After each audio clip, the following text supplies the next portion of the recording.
Well, good Friday afternoon to everyone who's listening or watching this episode of the Practical Ed Tech Podcast. This is episode number 9.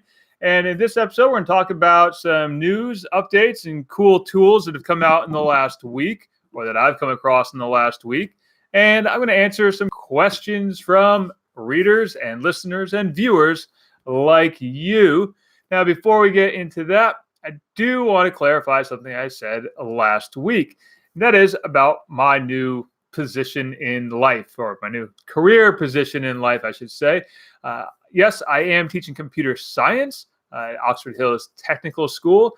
And as I teased last week, that might mean some changes to free technology for teachers moving forward. The biggest change, probably for the next few weeks, is that there will be fewer blog posts throughout the week. I'm still going to blog every day, still going to write every day. Just might not be 4 or 5 blog posts every day. It might only be 1 or 2 blog posts for the next few weeks while I kind of get my feet under me, so to speak. It's been 8 years since I was in the classroom full time, so just trying to get my feet underneath me and make sure I've got everything lined up for my kids, because that's my primary objective these days.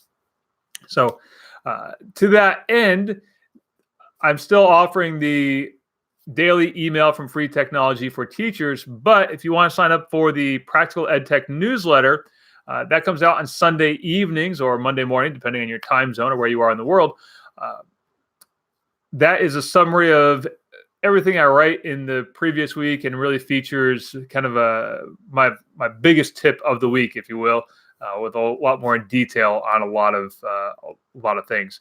In fact, this week coming up is going to be a pretty big one this Sunday evening. I've already got it planned. It's going to be pretty. I think you'll like it. So anyway, enough from me about free technology for teachers and my career.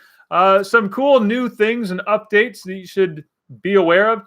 Number one, Google added, as they always do, Google adds new features all the time. Kind of a neat one for Google Slides and Documents. You can now do custom line spacing besides the default options that are in the line spacing menu. So if you need to do less than 1 as a line spacing, you can do that. If you want to do like a 1.25, you can do that. That feature should be in your Google Slides and Documents right now. If it's not, it'll be there shortly. If you use Google Hangouts Meet, if your domain has, so I'll say that again. YouTube or Google Hangouts Meet now has live real-time captioning. So that's that from the world of Google. I want to point out something from my friend Dr. Scott McLeod, who was on the podcast a few episodes ago. I love Scott, always has some great ideas, always good at poking holes in arguments, not necessarily poking holes in arguments, but always good at raising good questions and being very thought-provoking in a nice, polite way. He wrote a blog post, or published a blog post this morning that I think everyone should read, and it's about thoughts on mobile devices in schools. It's called 10 Quick Thoughts on Mobile Phones in Schools, and a couple of key points from his list that I'd like to highlight. Number one, that good classroom management starts with good instructional practices, and that's something we actually talked about on the podcast together. And the other thing that I like that he pointed out is that, and I'm going to quote it directly, no one, I repeat, no one can concentrate without any directions whatsoever. I messed it up. Sorry, Scott. Let me try that quote again. He said, no one, I repeat, no one can concentrate without any distractions whatsoever for 45 to 50 minutes straight, nor can they repeat that 6 to 8 times a day.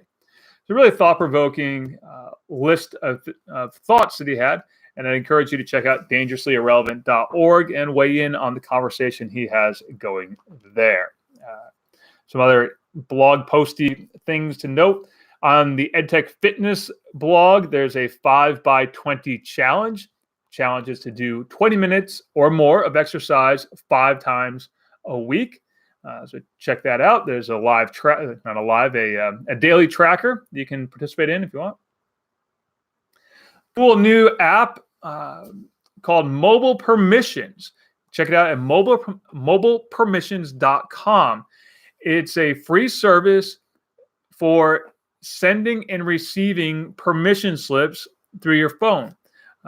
As a teacher, you can sign up and create your permission slips in your web browser or do it on your phone. Send out those permission slips directly to the student, the parents of students, and they can sign and send it back all from that one platform. You can even collect payments through it, and it's free to collect payments through it. Great little service. So check it out. It's brand new, developed by a teacher for teachers. Always like that sort of thing. Right. A couple other neat things I want to note. An app called Enjoy Bloom. You can find it at enjoybloom.com. A really neat kind of self-help app, mindfulness app that leads you through little directions on like mindful breathing, but also does things like mindful journaling, and getting you to think about difficult things in your day or wins during your day. It's kind of a neat little service. Only available for iOS at the moment, but check it out. It's kind of a neat tool. And last but not least on my list of neat things for the week, I just published a blog post about it. It's called Snack Vids, snackvids.com. It's a tool for searching within YouTube videos. Now, they claim they're the first to ever do this, but they're not the first to ever do this. But what it does is it will create a transcript of any YouTube video that's available in English. I should point that out.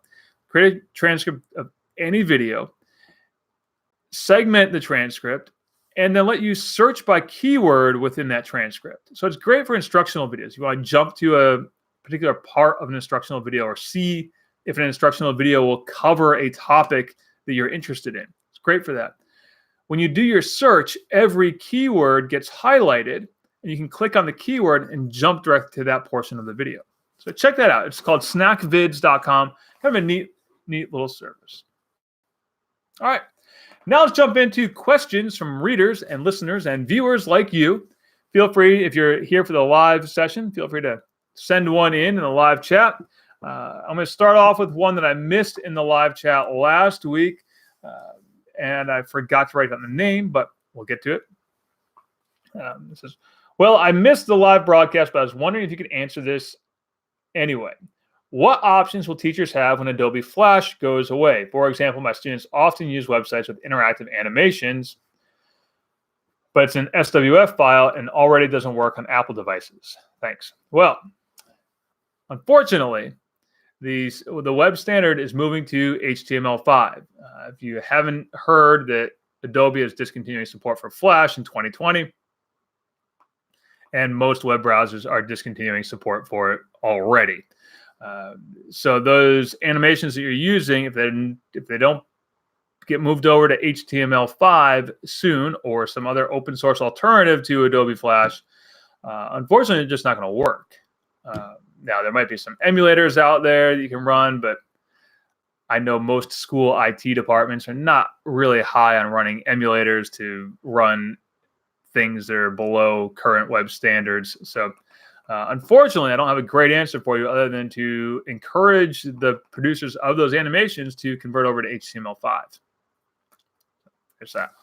If someone else has a better answer, feel free to weigh in and let me know. I'm always keen to learn what else is out there, but that's the answer I have right now. All right. Next question came from Kim, who wrote, "Good morning, Richard. Longtime follower, second-time inquirer. Enjoy all you do. Question. I'm looking for a video production app or platform that I can, 1, record audio, 2, use subtitles, and 3, easy to use for kids. I love Adobe Spark, but I need the closed captioning subtitles capability. Any suggestions you have are appreciated." So I had 2 ideas for Kim.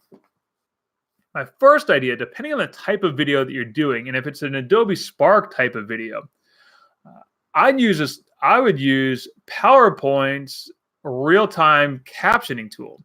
So, Adobe Spark has, that capability for recording your voice with each slide. Well, you can do that in PowerPoint as well. Record your voice with each slide and use the real-time captioning tool. So, in short, make the PowerPoint slides, the one picture per slide, and do your 15 or 20 slides. Go full screen with the real-time captioning turned on, and then capture it all with a screencasting tool like Screencast-O-Matic or Screencastify. So that's one option. By the way, Google Slides do the same thing as real-time captioning now when you're presenting full screen. So that's one option. The other option is to use a service like WeVideo or iMovie or even Adobe Spark. Create the whole video, then upload it to YouTube and use YouTube's built-in captioning capability, or upload it to a service like .sub and caption it there. So basically doing post-editing captioning of the video. So that was my suggestion for Kim. And again, if somebody else has a better answer, I'm all ears. The third question number 3, came from Denise, who writes to me. Oh, by the way, I'm going to share all these questions as a Google Doc, as I always do. Denise says, I'm hoping there's two translation questions in a row. I'm hoping there's a translation tool that works just like the spelling and grammar feature, where with little effort, the translation automatically happens. Currently, I'm pasting text into Google Translate and then pasting the translated version into my slides. Is there a tool I can select all, translate, and have the entire slide deck translated? I also have YouTube videos in English. I would like for them to be dubbed, but honestly, I don't even know how to sub in another language. Thanks for your help. So Denise really asked me 2 questions. Answer to your first question, Denise, is actually going back to PowerPoint. If you're using Google Slides, make them in Google Slides and then use the latest version of PowerPoint. The web version of PowerPoint will do this as well, to use the automatic translation tools. Now, as with any automatic translation, there is some areas for improvement, we'll say. All right. So there's that. And when it comes to captioning and translation, PowerPoint is ahead of where Google Slides is. And I know Google Slides users hate to hear that, but that's the truth right now. Now, the other part of this that she asked about was dubbing her YouTube videos into other languages. That's, again, where a tool like .sub comes in. You can also do community transcription in YouTube. You can turn on community transcription for your videos in YouTube and let other people contribute possible transcriptions for your videos. So you can do 2 options there. .sub.com, great tool. Question number 4 came from Christy, who wrote, I can't say enough about how much I love your blog and emails, ! Thank you. You've taught me so many helpful tools. I was trying to find some tools today to help teachers build relationships with their students, as it is a school-wide goal. Did not find much, and was wondering if you have any tips. One site I found is called Thrively, and it gives students an assessment so that they can learn their strengths and interests. That was her first question. So I had 2 suggestions for Christy. One is a site called YouHue, YouHue.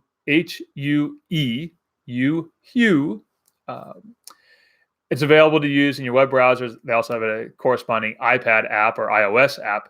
And it really is a check-in on social, emotional well-being. It's not an exit ticket. It's not an entry ticket type of tool. It's just a tool for how are you feeling? Okay? And students can use it at any time during the day, just to kind of how do you feel? Or I'm feeling glum. I'm feeling sad. I'm feeling happy. I'm feeling ecstatic. So it's kind of a check-in in that regard. It's not an exit ticket type of tool. The other thing that you might consider is Class Dojo does have some tools around students responding with how they're just feeling. And actually, Thrively looks really cool. I hadn't heard of Thrively before, so I checked it out. Thrively looks cool. The other question from Christy was not an ed tech question at all. Side note, I vacation in Maine every summer, and I love reading your tidbits on Maine life that you share. My family and I went to the wildlife park based on something you wrote. This year, we're going to Maine for a week in October, and I'd love any recommendations you have of things that are must-see this time of year since we normally visit in the summer. I always say go to Acadia in the fall. Acadia National Park is fantastic in the fall. Most of the tourists are gone, and the scenery is beautiful, and the foliage is beautiful. So there's that. I also love the Rangeley Lakes area in the fall. Beautiful hiking and biking or fly fishing, depending on what you like to do. If you don't like to be outdoors, though, there's not a whole lot to do in that area. So check those out. Yeah. And we also have a great craft beer scene in Maine. So if that's something. But if you're bringing your kids, probably not the thing. All right. So question number 5 came from Chuck. Chuck asked me, I was wondering if you have a recommendation for a good peer evaluation tool. I have a teacher who wants to have her students who are working in groups together be able to evaluate each of their group mates on how well each member contributed to the group.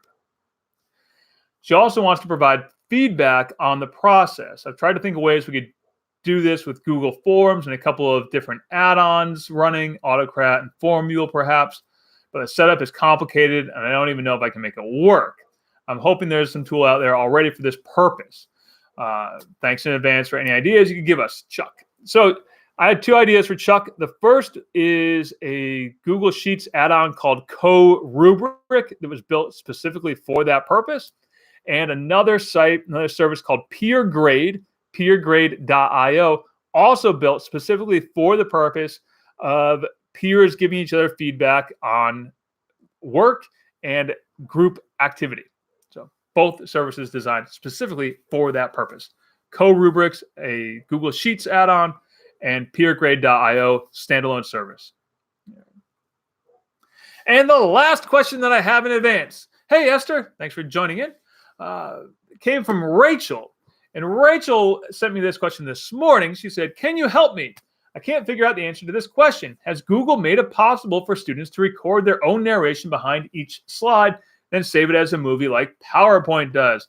Or do these poor ELL students still have to download their Google Slides presentation as a PPTX file, then record and save in PowerPoint? Thanks for all you do, Rachel. So, Rachel, I have good news and bad news for you. The good news is Google has been working on that capability for Google Slides, and in fact rolled out a little beta test of it earlier this year. People got really excited about it. Everybody's like, yay, wow, it's going to be great. And then in August, they said, we're putting the brakes on for a little while because it's not working the way we thought it was. My best guess is probably your best guess as well about when Google might roll that feature back out to all users. I'm going to say it won't be until 2020. So short answer is it was there, kind of. It will be there eventually, but it's not there yet. So that's that. All right. Well, I have rattled on now for 18 minutes and 30 seconds. And I hope you've picked up something new. If you have any questions for me, as always, just send me an email, richard@burn.media. Or if you want to listen to this in your car or as a podcast somewhere while you're running, biking, or doing something fun in the backyard, you can always listen to this as a podcast. You can find the podcast on anchor.fm or on Google Podcasts, Apple Podcasts, Spotify, and many other places that host podcasts. And speaking of podcasts, last but not least, over the weekend, or this week, and releasing over the weekend, I talked to Adam Bello, the co-founder of Breakout EDU, a massively popular game for classrooms. We had a great chat, talking about 45 minutes about all things ed tech and some things that are not ed tech as well, all things education, really. So it's a great conversation. You want to check that out. That's going to be released over the weekend. So thanks, everyone. I hope you have a fantastic weekend. And as always, if you have any questions, send them to me at richard@burn.media. Bye-bye.